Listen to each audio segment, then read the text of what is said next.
Hello' friends, job information চেনেললৈ আপোনালোকক পুনৰবাৰ স্বাগতম জনালোঁ। আজি আমি আলোচনা কৰিম ল'ৰা ছোৱালীসকললৈ আহিছে ভাল খবৰ। এইবাৰ হিমন্ত বিশ্ব শৰ্মা ছাৰে এটা অধিক চাকৰিৰ সুযোগ লাভ কৰিব বুলি উল্লেখ কৰিছে। বহুতো বিভিন্ন কোম্পানীত এইবাৰ নিযুক্তি প্ৰদান কৰা হ'ব। কি কোম্পানীয়ে কিমান পষ্ট মুকলি কৰিছে এইটো ভিডিঅ'ত আমি জানিবলৈ চেষ্টা কৰিম।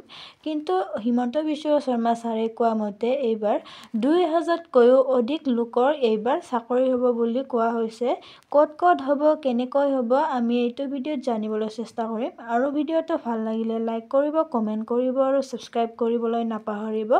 আহকচোন চাওঁ এইবাৰ ক'ত পষ্ট ওলাইছে, কিমানটা পষ্ট ওলাইছে এইটোত আমি চাম। এইবাৰ অসমৰ নতুন প্ৰকাশ 3.5 বছৰীয়া কষ্টৰ ফলাফলত অধিক উদ্যোগ, অধিক চাকৰিৰ সুযোগ দিব এইবাৰ হিমন্ত বিশ্ব শৰ্মা ছাৰে ক'লে। ক'ৰ পৰা কিমান চাকৰি মুকলি কৰা হ'ব আৰু 2000তকৈও অধিক চাকৰি মুকলি কৰা হ'ব এইবাৰ চৰকাৰে।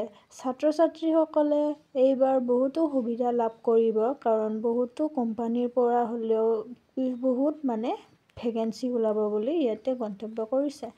ইয়াতে চাব পাৰি কেম্পা কলা উদ্যোগৰ পৰা আপোনাৰ 250 কোটি টকাৰ বিনিয়োগ আৰু 1300টা প্লাছ নিযুক্তি সৃষ্টি কৰিব বুলি ইয়াতে উল্লেখ কৰিছে। আৰু ইয়াতে চাব পাৰে আপোনালোকে ৰুৰেল চৰ্চ BPO ডেলিভাৰী চেণ্টাৰৰ পৰা আপোনাৰ 500 নিযুক্তি সৃষ্টি কৰিব বুলি উল্লেখ কৰিছে। আৰু 3 নম্বৰটো চাব পাৰে আপোনালোকে ইনফ'চিছ প্ৰকল্প বিকাশ কেন্দ্ৰ। এই ইনফ'চিছৰ পৰা আপোনাৰ 230টা নিযুক্তি প্ৰদান কৰিব বুলি উল্লেখ কৰিছে।